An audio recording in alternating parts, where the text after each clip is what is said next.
আর আমি একটা কথা বলতে চাই ভাই, আপনারা নতুন মানুষ, আপনারা সৌদি আরবে যাবেন না। সৌদি আরবের পরিস্থিতি আগের মতো নাই, আগের মতো নাই। গুল্লি করে মানুষ মারে ওটা ঠিক আছে, কিন্তু ওরা যেভাবে মানুষ মারতেছে জেলখানার মধ্যে, ওটা মানুষের কাজ না। না খাওয়ায়া আপনার এক বেলায় একটা করে রুটি, সকালে একটা রুটি, রাতে একটা রুটি, দুপুরে এতটুকু খবুজ, এগুলা কি মানুষের খাওয়ার উপযুক্ত না? ওই খাবারটা মানুষের খাওয়ার উপযুক্ত না। আপনি একটা বিড়ালকে দিলে ওই খাবারটা খাবে না। আমরা ওইখানে বাধ্য হয়ে খেতে হয়েছে। আমরা যে বাঙালি, আমি আজকে আমার সবকিছু ঠিক আছে। আমি 1 মাস 10 দিন জেল খাটছি, 1 মাস 10 দিন জেল খাটছি। এই যে দেখেন, এই যে আমি 1 মাস 10 দিন, গত আপনার 13 তারিখে আমাকে ধরছে 1 মাস 10 দিন। আমরা এক একটা আম্বারের মধ্যে 95টা শুধু বাঙালি আম্বার ছিল। আম্বার মানে মানে রুম, এক একটা রুমের মধ্যে 300 থেকে 350 লোক আছে। এখানে বাংলাদেশের এম্বাসির কোনো পদক্ষেপ নাই যে যায় কিছু বলবে যে আপনার তোমাদের কি অবস্থা, কোনো সমস্যা আছে কিনা, কোনো ধরনের পদক্ষেপ নাই।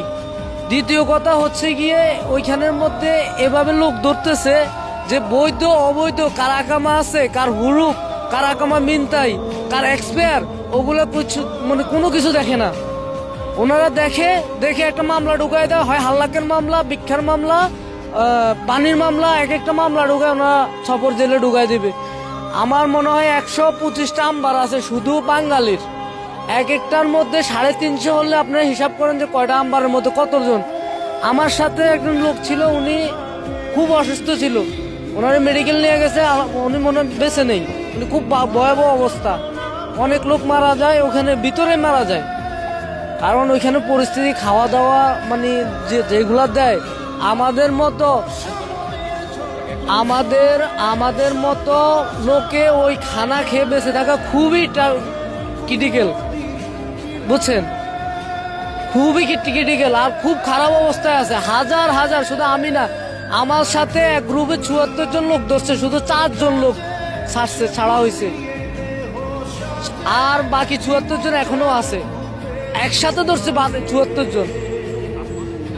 আমি 1 মাস 10 দিন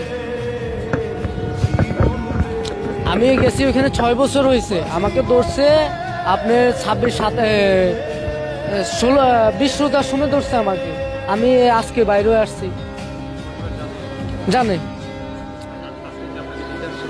না, আমার কেউ নিতে আসে নাই, কেউ মানে পরিবারের সাথে ওইভাবে কথা হয় না। তো ওইখানে তো আপনার ফোন নাই, তো ফোন ব্যবহার করতে পারেন না। বাংলাদেশের এম্বাসি ফাও, ওগুলো আমাদের টাকা দিয়ে ওনারা চলে, কিন্তু কোনো ধরনের কোনো পদক্ষেপ আজকে 1 মাস 10 দিন আমি শুধু একদিন দেখছি, একজনের পাসপোর্ট একটু গলদ ছিল, উনি শুধু আসছে, জিজ্ঞেস করতেছে তোমাকে যেটা বলি ওটা বলো, তুমি বেশি কথা বলো কেন। ওনারা কোনো পদক্ষেপ নেয় না। বাংলাদেশ এম্বাসি ওইখানে না থাকাই জরুরি।